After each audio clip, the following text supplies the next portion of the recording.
ಪ್ರಿಯ ವಿದ್ಯಾರ್ಥಿಗಳೇ, welcome to this session. ಇಂದಿನ ಸೆಷನ್ನಲ್ಲಿ ಆಧುನಿಕ ಭಾರತದ ಇತಿಹಾಸದ 5ನೇ ಸೆಮಿಸ್ಟರ್ನ ಪತ್ರಿಕೆ 5ರಲ್ಲಿ ಆರ್ಥಿಕ ಸೋರಿಕೆ ಸಿದ್ಧಾಂತ, ಇದು ನೇರವಾಗಿ ಆರ್ಥಿಕ ರಾಷ್ಟ್ರೀಯತೆಗೆ ಸಂಬಂಧಪಟ್ಟಂಥ ಒಂದು ವಿಚಾರವಾಗಿದೆ. ಈ ಸಿದ್ಧಾಂತದ ಬಗ್ಗೆ ವಿಸ್ತೃತವಾಗಿ ಚರ್ಚೆ ಮಾಡೋಣ. ಈ ವಿಷಯದ ಅಧ್ಯಯನದ ಉದ್ದೇಶಗಳನ್ನು ನಾವು ನೋಡುವುದಾದರೆ, ಮೊದಲನೇದಾಗಿ ಇದರ ಹಿನ್ನೆಲೆಯನ್ನು ಗಮನಿಸಬೇಕಾಗತ್ತೆ. ಎರಡನೇದಾಗಿ ಆರ್ಥಿಕ ರಾಷ್ಟ್ರೀಯತೆಯ ಅರ್ಥವನ್ನು ತಿಳಿದುಕೊಳ್ಳೋಣ. ಮೂರನೇದಾಗಿ ಆರ್ಥಿಕ ರಾಷ್ಟ್ರೀಯವಾದಿಗಳು ಯಾರ್ಯಾರು ಇದ್ದಾರೆ ಅನ್ನೋದನ್ನು ನೋಡೋಣ. ನಾಲ್ಕನೇದಾಗಿ ಸೋರಿಕೆ ಸಿದ್ಧಾಂತ ಅಥವಾ ಆರ್ಥಿಕ ಬಸಿತ ಸಿದ್ಧಾಂತ ಅಂತಲೂ ಸಹ ಇದನ್ನು ಕರೀತಾರೆ. ಐದನೇದಾಗಿ ಸಂಪತ್ತಿನ ಸೋರಿಕೆ ಎಷ್ಟಾಗಿದೆ ಅನ್ನುವಂಥದ್ದನ್ನು ನೋಡ್ಬೋದು. ಆರನೇದಾಗಿ ಸಂಪತ್ತಿನ ಸೋರಿಕೆಗೆ ಕಾರಣಗಳು ಏನು ಅನ್ನೋದನ್ನು ನೋಡೋಣ. ಕೊನೆಯದಾಗಿ ಇದರಿಂದ ಭಾರತದ ಆರ್ಥಿಕತೆ ಮೇಲಾದ ಪರಿಣಾಮಗಳನ್ನು ಚರ್ಚಿಸೋಣ. ಹಿನ್ನೆಲೆಯನ್ನು ಗಮನಿಸುವುದಾದರೆ, ಬ್ರಿಟಿಷರು ಭಾರತದ ಮೇಲೆ ಅಧಿಕಾರ ಸ್ಥಾಪಿಸಿ ಕ್ರಮೇಣ ಭಾರತವನ್ನು ಕೊಳ್ಳೆ ಹೊಡೆಯಲು ಆರಂಭಿಸಿದರು. ಅಂದರೆ ಭಾರತಕ್ಕೆ ಬಂದ ತಕ್ಷಣ ಅವರು ಕೇವಲ ವ್ಯಾಪಾರಕ್ಕಷ್ಟೇ ಸೀಮಿತವಾಗಿದ್ದರು. ನಿಧಾನವಾಗಿ ಭಾರತದ ಮೇಲೆ ಅಧಿಕಾರವನ್ನು ಸ್ಥಾಪಿಸಿದ್ದು ಸುಮಾರು 50ರಿಂದ 60 ವರ್ಷ ಆದ ಮೇಲೆ. ಅಂದರೆ 1600ರಲ್ಲಿ ಬಂದಂಥ ಇವರು 1757ರ ಹೊತ್ತಿಗೆ, ಅಂದರೆ 150 ವರ್ಷಗಳ ನಂತರ ಭಾರತದಲ್ಲಿ ರಾಜಕೀಯ ಅಧಿಕಾರವನ್ನು ಪಡೀತಾರೆ. ಹೀಗೆ ರಾಜಕೀಯ ಅಧಿಕಾರವನ್ನು ಪಡೆದಂಥ ಇವರು ಭಾರತವನ್ನು ಶೋಷಣೆ ಮಾಡಲು ಶುರು ಮಾಡ್ತಾರೆ. ಅಂದರೆ ಇಲ್ಲಿನ ಸಂಪತ್ತನ್ನು ಲೂಟಿ ಮಾಡಲು ಶುರು ಮಾಡ್ತಾರೆ. ಈ ರೀತಿ ಸಂಪತ್ತನ್ನು ಲೂಟಿ ಮಾಡಿ ಭಾರತದ ಸಂಪತ್ತನ್ನು ಬರಿದು ಮಾಡ್ತಾರೆ. ಇದರಿಂದಾಗಿ ಭಾರತದ ಕೈಗಾರಿಕೆಗಳು ನಾಶವಾಗ್ತವೆ. ವ್ಯಾಪಾರ ವಾಣಿಜ್ಯ ಬ್ರಿಟಿಷರ ಕೈವಶವಾಗತ್ತೆ. ಎಲ್ಲ ವರ್ಗದ ಜನರು ಬಡತನ ಮತ್ತು ಶೋಷಣೆಗೆ ಒಳಗಾಗ್ತಾರೆ. ಬ್ರಿಟಿಷರ ಈ ಧೋರಣೆಯನ್ನು ವಿರೋಧಿಸುವ ಒಂದು ಗುಂಪು ಭಾರತದಲ್ಲಿ ಹುಟ್ಟಿಕೊಳ್ಳುತ್ತದೆ. ಅಂದರೆ ಈ ಹಿನ್ನೆಲೆಯಲ್ಲಿ ನಾವು ಡ್ರೈನ್ ಥಿಯರಿಯ ವಿಚಾರವನ್ನು ಅರ್ಥ ಮಾಡಿಕೊಳ್ಬೇಕಾಗುತ್ತೆ. ಮೊದಲನೇದಾಗಿ ಇದು ಆರ್ಥಿಕ ರಾಷ್ಟ್ರೀಯತೆಗೆ ಸಂಬಂಧಪಟ್ಟಿದ್ದರಿಂದಾಗಿ ಈ ಆರ್ಥಿಕ ಶೋಷಣೆಯ ನೀತಿಯನ್ನು ಖಂಡಿಸುವವರನ್ನು ಆರ್ಥಿಕ ರಾಷ್ಟ್ರೀಯವಾದಿಗಳು ಎಂದು ಕರೆಯಲಾಗಿದೆ. ಬ್ರಿಟಿಷರಿಂದ ಭಾರತೀಯರ ಆರ್ಥಿಕ ಶೋಷಣೆಯನ್ನು ತಪ್ಪಿಸಿ ದೇಶದ ಸಂಪತ್ತನ್ನು ರಕ್ಷಿಸುವುದನ್ನು ಆರ್ಥಿಕ ರಾಷ್ಟ್ರೀಯವಾದ ಎನ್ನುತ್ತಾರೆ. ಅಂದರೆ ಬ್ರಿಟಿಷರಿಂದ ಆಗುವಂಥ ಶೋಷಣೆಯನ್ನು ತಪ್ಪಿಸಿ ದೇಶದ ಸಂಪತ್ತನ್ನು ರಕ್ಷಿಸುವಂಥ ಉದ್ದೇಶಕ್ಕೋಸ್ಕರವಾಗಿ ಇಟ್ಟುಕೊಂಡಂಥ ಈ ವಾದವನ್ನು ಆರ್ಥಿಕ ರಾಷ್ಟ್ರೀಯವಾದ ಎಂದು ಕರೆಯಲಾಗಿದೆ. ಆರ್ಥಿಕ ರಾಷ್ಟ್ರೀಯವಾದಿಗಳು ತಮ್ಮ ಭಾಷಣ, ಲೇಖನ, ಸಾಹಿತ್ಯದ ಮೂಲಕ, ಪತ್ರಿಕಾ ಲೇಖನಗಳ ಮೂಲಕ ತಮ್ಮ ವಾದವನ್ನು 1870ರ ನಂತರ ಜನರು ಬ್ರಿಟಿಷರ ಮುಂದಿಡ್ತಾರೆ. ಇಲ್ಲಿ ಮುಖ್ಯವಾದ ಆರ್ಥಿಕ ರಾಷ್ಟ್ರೀಯವಾದಿಗಳೆಂದರೆ ದಾದಾಬಾಯಿ ನವರೋಜಿ ಅವರು ಒಂದು ಪುಸ್ತಕವನ್ನು ಬರೀತಾರೆ, poverty and an British rule in India. Umesh Chandra Dutt economic history of India ಅಂತಕ್ಕಂಥ ಪುಸ್ತಕವನ್ನು ಬರೀತಾರೆ. ಬಂಕಿಮ್ ಚಂದ್ರ ಚಟರ್ಜಿ ಆನಂದ ಮಠ ಅಂತಕ್ಕಂಥ ಪುಸ್ತಕವನ್ನು ಬರೀತಾರೆ. ದೀನಬಂಧು ಮಿತ್ರ ನೀಲ್ ದರ್ಪಣ್ ಅಂತಕ್ಕಂಥ ಪುಸ್ತಕವನ್ನು ಬರೀತಾರೆ. ಕಾರ್ಲ್ ಮಾರ್ಕ್ಸ್ ದಾಸ್ ಕ್ಯಾಪಿಟಲ್ ಅಂತಕ್ಕಂಥ ಪುಸ್ತಕವಿದೆ. ಅಂದರೆ ಇವರ ಪ್ರತಿಪಾದನೆಗಳಲ್ಲಿ ಅತಿ ಪ್ರಮುಖವಾದದ್ದು ಸೋರಿಕೆ ಸಿದ್ಧಾಂತ. ಏನಿದು ಸೋರಿಕೆ ಸಿದ್ಧಾಂತ? ಅಂದರೆ ಭಾರತದ ಸಂಪತ್ತು ಇಂಗ್ಲೆಂಡಿಗೆ ನಿರಂತರವಾಗಿ ಹರಿದು ಹೋಗುತ್ತಿದ್ದು ಮತ್ತು ಇದಕ್ಕೆ ಪ್ರತಿಯಾಗಿ ಅಲ್ಲಿಂದ ಭಾರತಕ್ಕೆ ಯಾವುದೇ ಸಂಪತ್ತು ವಾಪಸ್ಸಾಗದೇ ಇರುವುದನ್ನು ಸಂಪತ್ತಿನ ಸೋರಿಕೆ ಎನ್ನುವರು. ಭಾರತದ ಸಂಪತ್ತನ್ನು ಬ್ರಿಟಿಷರು ನಿರಂತರವಾಗಿ ಕೊಳ್ಳೆ ಹೊಡೆದು ಇಂಗ್ಲೆಂಡಿಗೆ ಸಾಗಿಸುವುದನ್ನು ಸಂಪತ್ತಿನ ಸೋರಿಕೆ ಎನ್ನುವರು. ಇದನ್ನು ಮೊದಲ ಬಾರಿಗೆ ಪ್ರತಿಪಾದಿಸಿದವರು ದಾದಾಬಾಯಿ ನವರೋಜಿ.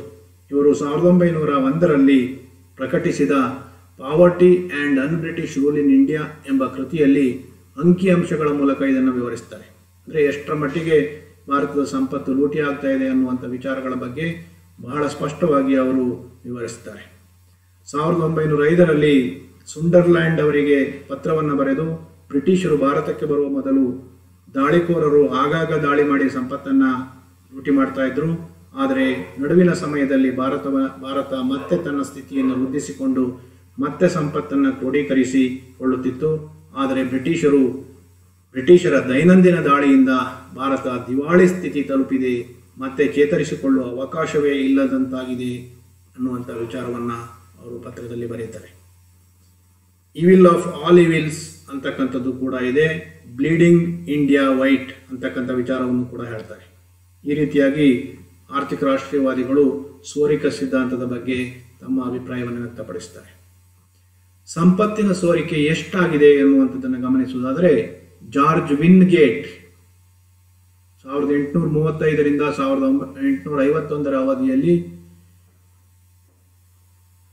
7,17,67,387 ಪೌಂಡ್ಗಳಷ್ಟು ಆರ್ಥಿಕ ಸೋರಿಕೆ ಆಗಿದೆ ಅಂತಾರೆ. ಅದೇ ರೀತಿಯಾಗಿ ವಿಲಿಯಂ ದಿಗ್ಬೆ 1757ರಿಂದ 1815ರ ಅವಧಿಯಲ್ಲಿ 500ರಿಂದ 1,000 ಮಿಲಿಯನ್ ಪೌಂಡ್ಗಳಷ್ಟು ಆರ್ಥಿಕ ಸೋರಿಕೆ ಆಗಿದೆ ಅಂತಾರೆ. ಅದೇ ರೀತಿಯಲ್ಲಿ ಪ್ರೊಫೆಸರ್ ಹೋಲ್ಡರ್ ಫೆಬರ್ ಅಂತಕ್ಕಂಥವರು 1783ರಿಂದ 1793ರ ಅವಧಿಯಲ್ಲಿ 1.9 ವಾರ್ಷಿಕ ಮಿಲಿಯನ್ ಪೌಂಡ್ಗಳಷ್ಟು ಸೋರಿಕೆ ಆಗಿದೆ ಎನ್ನುತ್ತಾರೆ.